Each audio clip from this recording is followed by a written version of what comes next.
غلط يلحق حاله. بنصح كل شاب متعاون مع الاحتلال الإسرائيلي جهاز الأمن الداخلي.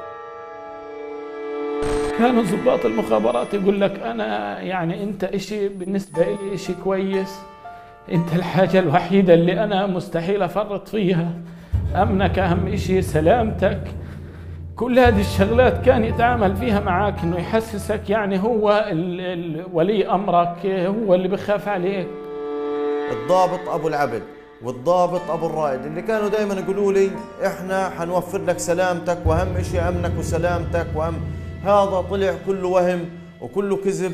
وين أمني وسلامتي وأنا موجود الآن موجود وبوصل لهم رسالة قاعد من جهاز الأمن الداخلي. أنا ندمان وغلطت، وأنا المفروض أسلم حالي لجهاز الأمن الداخلي في الفترة قبل هذه.